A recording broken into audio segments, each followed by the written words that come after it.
welcome back to Shemsuniverse. So today guys, we're going to discuss attitude number 6. So the attitude number of 6 is governed by Venus. I've already explained number 6 in numerous times in other videos, discussing how it is in life path expression numbers and so forth, so whole 9 yards. When we're talking about the attitude number, like I always like to make sure you guys understand, it's not necessarily something that you represent. Like, it's just an aura that you have subconsciously, and it just comes about in its own sort of way. So it's kind of outside of you more so than inside of you. So when we talk about attitude number 6, this does bring forth random good results, a lot of success, the very, very good harmonizing energy, and in general just makes you a very likable person. The only, I would say, downfall to the number 6 is that it could make you appear malleable. Somebody that's very manipulative might see you as very caring and nurturing to the point where they feel like they can take advantage of you. And that's never a good thing. But as long as you're just aware of people and self-aware of your own shortcomings and so forth, you'll be absolutely fine. How this affects with other life paths as follows. If you have a life path 1, you have attitude number 6, what you're going to have is somebody who has a lot of good leadership skills, very, very strong and independent person. But with that additive of the 6 aura, they're going to have the ability to really harmonize and bring together people to work as a team, probably under them, but they're able to make a very good team to work for them. Number 2 in life path 11 is able to inspire the masses. Whether you're a 2 or an 11, you're able to inspire a lot of people and harmonize people. You attach that with the number 6, you get a very, very attractive person who can then draw people together and really make a better day for everybody as a whole. The master number 11 specifically is very, very good with artistic elements. They're very creative. They have a certain special relation with the universe. So then when you combine that with the energy of the 6, you get somebody who's able to actually ground the universal energy and then spread it to other people as well. So it's very, very positive.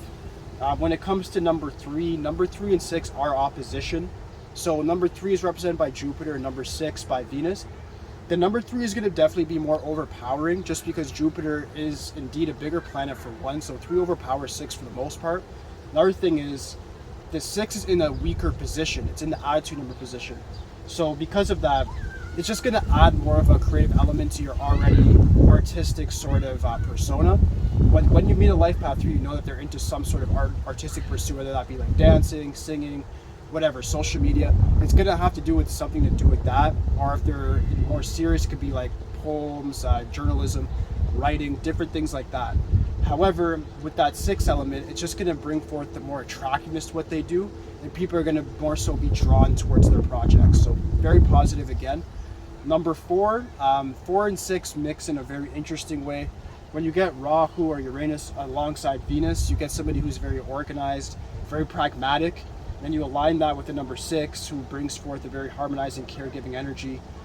This sort of person might be very rigid, might be very family oriented, to the point where they may have had a bad family, and then with the attitude number 6, they want to actually take control of the family that they have. So just watch out if you're a life path forward, being too over the top and not actually giving people the freedom that they deserve. If you're a life path 22 alongside the 6, then just watch out for just being overbearing with your big projects that you have in mind and making sure that your purpose doesn't overthrow your caring nature that people will mistake you to have if you just end up being some sort of tyrant. When you mix life path 5 with this number, very, very good. It's the most attractive type of person you're ever going to meet. Life path 5 naturally meets very successful people as is. They like to travel, they like to be the daredevil type person. They're always very interesting to be around. They have lots to communicate about what they want to because they're represented by Mercury. Mix that with the attractiveness of Venus, you get just an attractive person who can just bind a whole host of people together that come from different lanes of life, and then they'll do whatever they do. For 6 with 6, another very good one. Of course, Venus with Venus is just going to be the same element. 33 with it is going to bring forth that master teacher archetype and really amplify the Venus energy in it and make sure that people do indeed listen to you and actually want to hear what you have to say. The number 7 with 6, still good results. I usually say number 7 is always a bad combination with every other number. When it comes to the number 6, the 6 gives them that sort of social dynamicism that they require. And the life path 7 person, as long as they're a little open and vulnerable, they will have very good relations with this attitude number. Life path 8, this is a very, very powerhouse one. So this is where you get an 8, which is represented by Saturn, all about balance, perseverance, discipline. And then you get the number 6, which is all about Venus and that attraction energy and making sure that Venus is the lord of demons, Saturn's the lord of darkness. You bring these two together, you get sort of a powerhouse. So if you get like this, a lot of 6s, a lot of 8s in your chart, you're somebody who's going to be very deemed to spiritual shaman as unstoppable.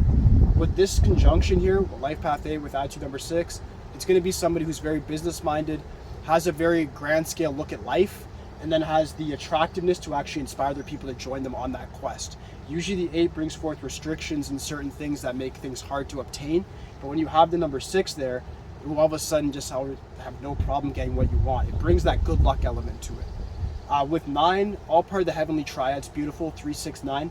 We get 9 now, which is all about humanitarianism, ideologies, philanthropy, and doing charitable things for the world as a whole, and going beyond the ego, going beyond the self. Then when we attract that with the number 6, who's all about looks and prestige and luxury, they're gonna get good karma because their attitude number is great. It's attracting the right sort of people to them, and they're gonna have both the wealth and the prosperity that they want through their charitable organization, wherever they choose to do. So it works very, very well. As for family relations, when you had attitude number 6, just watch out for people like in your family trying to take advantage of you. That may come about in a very strange sort of way, so just watch out for people that may just want to gouge you for what you have. And also look out for people outside of your family, and especially outside of your ethnicity. That'll definitely help you. There's a big clue there. Like I said, numerology is always a cheat code, so just make sure that you're taking what I'm saying seriously and start looking around your surroundings and see through the simulation. But aside from that, that should conclude my video for the attitude number 6. If you guys do have any questions whatsoever, just please let me know in the comments. Aside from that, like, subscribe. All of it's it for today, guys. Peace.